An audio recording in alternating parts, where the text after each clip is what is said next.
All right, we are back. We're back with a little update on the mining and the redstone. Right here, we're just recharging our pickaxe a little bit. And we've been thinking a little bit about maybe adding on a few extra farmers over here. That way, when we need to recharge our pickaxe, that we can do it fully and we don't have to do stone upstairs, carrots down here, and then paper sometimes. So we're going to take another look at that and see if we can get some more villagers in here. Not anytime soon, but maybe in the near future. If we need a little break from mining the redstone, we'll take a little peek at our villager farm and come back to it and see if we can get the rails down here. But the hard part is getting the villagers in. Obviously, it's underwater here, and you can't put rails downstairs. So we do have to take away all of the stairs that we want to put the rails on. And I mean, it's not the biggest deal, but it is a little bit of modifications we have to do. And yeah, so we'll see as that gets closer. But we got our pickaxe and shovel all charged up. So we'll get back to mining. And we've been mining at the level 13 mine, the amethyst spot. So here we are running. This is our little daily run that we get to do. It's not too bad. This little bridge here, though, I do want to do a few other things to it, and we're not really sure yet how high we want to build it. We don't know if we want to put a little roof on it or what the sides will be. So that's something else that we're gonna kind of be thinking about here as we're walking back and forth and mining. And an idea that we had was to put some redstone, deep slate redstone on the sides to kind of bring out the I don't know, it kind of would make it look a little bit more like a mine and maybe something a little like not evil, but have that type of tone to it. And then as we went down here, it'd be purple and white.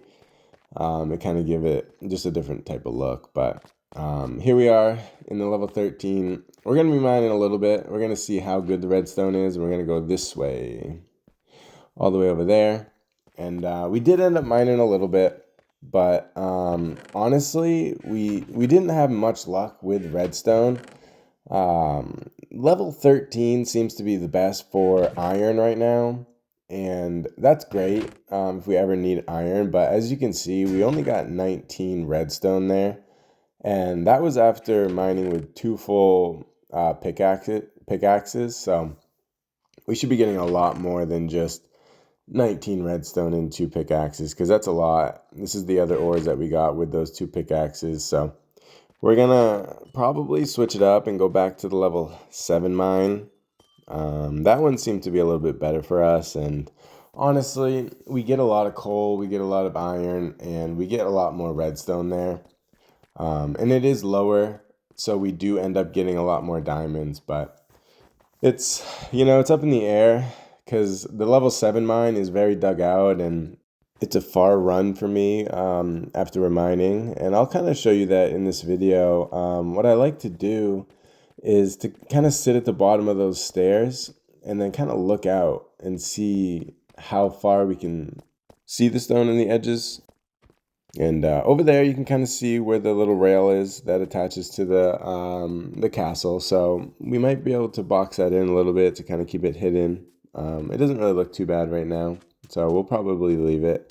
But we are running into the castle to deposit these ores. And one little thing, Lucy is the only dog that we have up top right now, because as we were mining down low, it was a thunderstorm one night. And Bruno and Willie just appeared down there. I don't know if they got scared of the thunder. It was the first time that's ever happened. But here they are. They're down here in the level 7 mine by the quartz stairs. And I'm not sure how they did it. That's the first time it's ever happened on this world. And they've been here for a couple years. And I'm not sure why they decided to come down, but they did. And as you can see, there's a lot of water on that side over there, and you got lava on this side. So I've been mining right behind the lava for now. It seems to be working a lot better than the water. It moves a lot slower, so when you mine into lava, it's a little bit easier to control it. When you mine into the water, it just starts pouring out and it gets rid of all my torches. But we did end up feeding Willie and Bruno down here. So we'll keep them down here for a little bit. Maybe Lucy can watch up there and those two dogs can watch over here. And we did do one inventory. We ran out of torches, so we had to go deposit. But we did end up getting 16 redstone already in the first little inventory when the other mine, level 13, gave us 19 redstone with 2 full pickaxes. So you can see the amount that was actually taken out of this pickaxe. It wasn't much, and I'm thinking that this is going to be the better option for us long term for redstone because, like I said, we still do get a lot of iron. We get a lot of coal. We didn't get any diamonds yet here, as you can see on the bottom, but we do end up finding a few more of those. So we're just going to deposit these in here, and we're going to stick to the level 7 mine for now and keep extending it out. And we might move towards the castle stairs on the other side. So we're just going to play it around and see what the best plan of action is.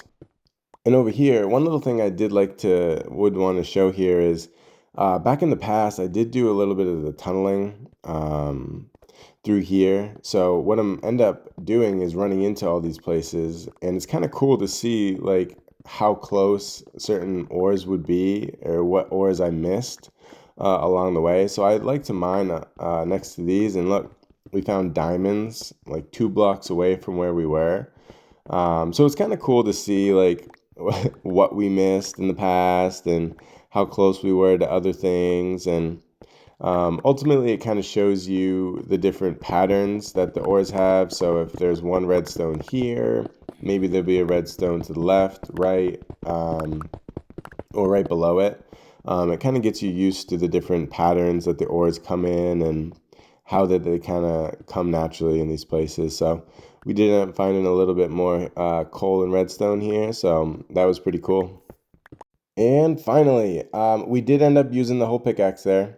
So we haven't taken a ride on the rail yet, so we're gonna send it up top so you can kind of see what it is in here. I don't have any of it decorated yet, so I still got to do that. It's another little project. I built it with stone, which might have been a little bit of a mistake.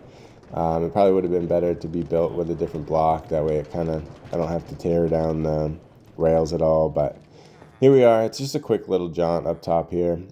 And all we're going to do is take that off, and then we're going to take all the ores from the chest here, and we're going to deposit it and kind of give you guys an update of where we stand with all the different ores and what we're thinking here long term, and if we're still going to continue to do what we're doing. And I kind of made the conclusion that here's our redstone. We'll just take a look at this real quick. It's about a half a double chest worth of redstone.